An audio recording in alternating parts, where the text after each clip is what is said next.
সত্যি আমি স্বপ্নেও ভাবতে পারিনি ফার্স্ট ব্রাইডকে না সাজিয়ে কিনা আমাকে সেকেন্ড ব্রাইডের লোকেশানে চলে যেতে হবে, তাও আবার কি 10th ডিসেম্বরের মতন একটা হেক্টিক ডেটে। সকালবেলা ঘুম থেকে উঠে আমি ভাবতে পারিনি ওই ডেটের আমার এত সুন্দর গোছানো শিডিউল পুরো এক নিমিষে উলট পালট হয়ে যাবে। তুমি যেরকম সাজাবে আমি তাতেই হ্যাপি। কি ভাবছো? একের পর এক তো সব দেখিয়েই যাচ্ছে আর বলছে এত প্রবলেমে পড়েছে, অত প্রবলেমে পড়েছে। তাহলে শোনো, ভিডিওটা স্কিপ না করে। এই দিদিভাইকে দেখছো না? এই দিদিভাইকেও কিন্তু আমার রেডি করানোর কোনো কথা ছিল না। এই দিদিভাই অনেক প্রবলেমে পড়ে আমাকে অনেক রিকোয়েস্ট করেছিল বলেই আমি ওই দিন এই দিদিভাইকে রেডি করিয়ে দিই। আর কী বা করতাম, বাড়িতে বসে এক চেয়ে টেনশন মাথায় নিয়ে টেনশন করার থেকে আমার কাছে মনে হয় কাজ করে টাইমটা স্পেন্ড করাটা অনেক ভালো লাগলো। আমি তো নিজেকে দেখে মানে ভাবতেই পারছি না, এত সুন্দর দেখতে লাগছে আমাকে। এমনি তো তোমার কাজের কোনো তুলনাই নেই, আর আমি তো সত্যি বলছি আমি ভীষণ হ্যাপি, ভীষণ। অনেক শর্ট টাইমে তোমাকে রেডি করলাম, মানে এটা ভাবা যায় না, একদমই ভাবা যায় না। দারুণ হয়েছে, খুব সুন্দর। একটু ভালো রিভিউ পেয়ে মনটা একটু ভালো হলো আর মাথাটা ঠান্ডা করে বেরিয়ে পড়লাম সেকেন্ড ব্রাইডের লোকেশানে। এবার শোনো, ওই দিন আমার সব শিডিউল উলট পালট হয়ে যাওয়ার ঘটনা। ওই দিনের আমার ফার্স্ট ব্রাইডের কল টাইম ছিল ডট 1টার সময়, আর ঠিক তার কিছুক্ষণ আগে আমার ব্রাইড আমাকে জানান যে ব্রাইডের নাকি বৃদ্ধি হয়নি, গায়ে হলুদ হয়নি, আশীর্বাদ হয়নি, কিচ্ছু হয়নি। তো তখন আমার শুনে কেমন সিচুয়েশন হতে পারে নিশ্চয়ই তোমরা বুঝতে পারছো। আমার ঠিক মাথাটা ঘুরে গেল আর মনে হলো আমি কি করে দুজনকে রেডি করব। তখন আর তো কিচ্ছু করার নেই, আমাকে সেকেন্ড ব্রাইডের লোকেশানেই ফার্স্টে চলে যেতে হয়। আর ফার্স্টে আমি সেকেন্ড ব্রাইডকে রেডি করে দেন আমি ফার্স্ট ব্রাইডের কাছে যাব।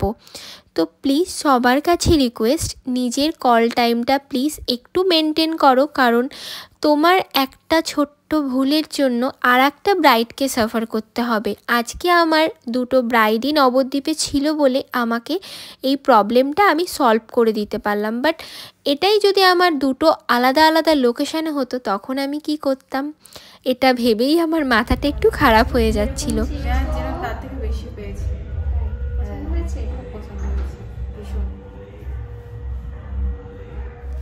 আর এই যে এই ব্রাইডকে দেখছো, এই ব্রাইডের নাম ছিল সুদীপ্তা।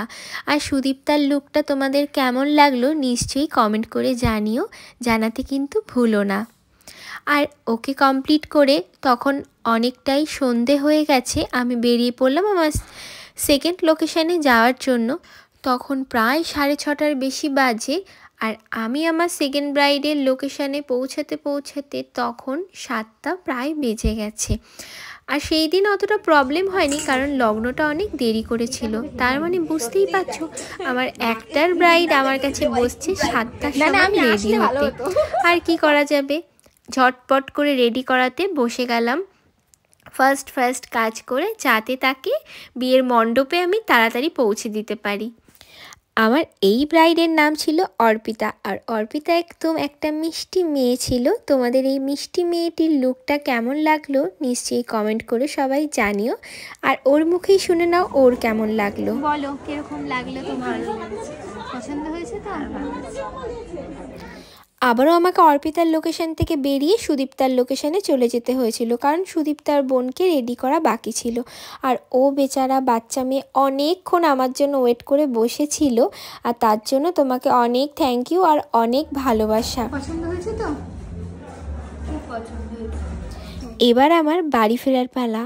কি মনে হচ্ছে হরর ফিল্মের শুটিং চলছে? ওরকমই কিছু একটা মনে হচ্ছিল। ওই দিন এক রাশ কুয়াশার মধ্যে দিয়ে আমি বাড়ি ফিরলাম। নেক্সট ইয়ারের ব্রাইডাল বুকিং কিন্তু স্টার্টিং হয়ে গেছে। যারা নিজের স্পেশাল ডেতে আমাকে বুক করতে চাও ঝটপট বুকিং করে নাও। সবাই ভালো থেকো, আবারও অন্য কোনো ব্লগে তোমাদের সাথে দেখা হবে।